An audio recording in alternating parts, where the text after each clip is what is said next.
তোমার বন্দারা সাক্ষী দিতেছে আমি আমার দায়িত্ব পূর্ণ করেছি।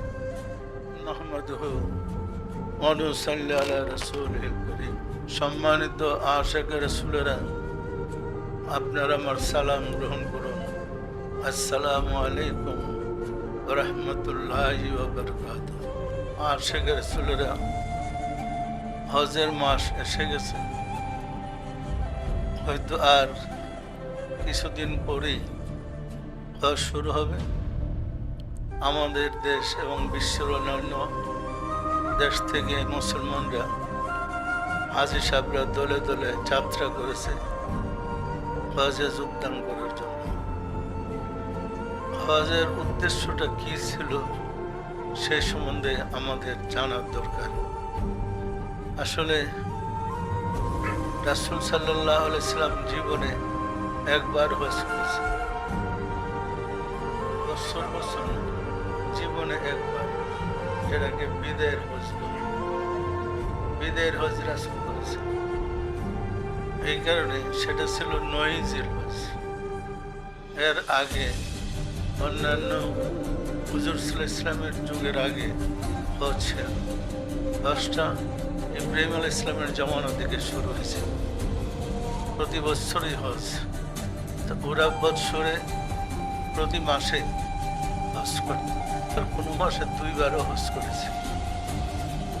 রাসূল সাল্লাল্লাহু আলাইহি সাল্লাম এসে বিদায়ের হজে প্রথম নিয়মটা চালু করছে। হজটা কীভাবে? হুজুর সাল্লাল্লাহু আলাইহি সাল্লাম এই হজের নিয়ম বৎসরে একবার জিলহজ মাসে।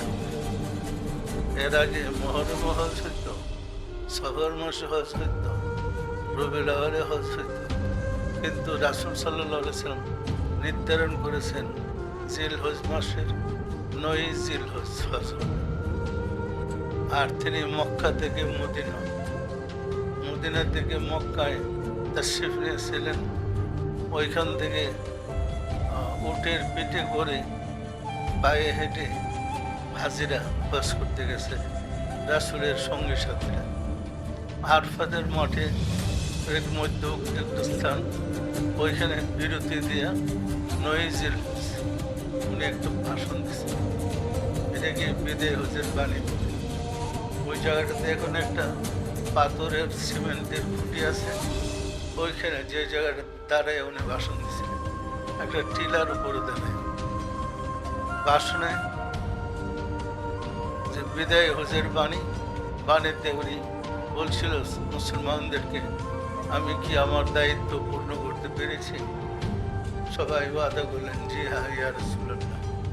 কথাটা ৩ বার, আল্লাহ তুমি সাক্ষী থাকো, তোমার বন্দারা সাক্ষী দিতেছে আমি আমার দায়িত্ব পূর্ণ করেছি। এটাই ছিল বিদায় হজ।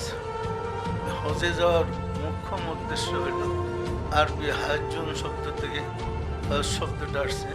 হজ অর্থ হল সংকল্প করা, প্রতিজ্ঞা করা, যে রাসূল সাল্লাল্লাহু আলাইহি সাল্লাম যেভাবে বাণী মুবারক দিয়েছেন আমরা সেই মোতাবেকই চলব, এর ব্যতিক্রম করব না। হুজুর বললেন, তোমরা যারা উপস্থিত আছো আর যারা উপস্থিত নাই তাদের কাছে আমার বাণী পৌঁছে দেবে।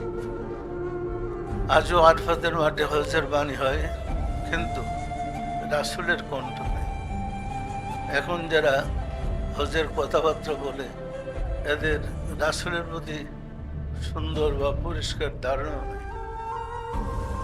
যদি রাসূলের ওই বাণীটা প্রতি বৎসর হজের সময় একবার শোনানো হইতো সবাইকে, যে যে দেশের সেই দেশের ভাষায় যদি শোনানো হইতো, তাহলে হাজদের উপকার হতো।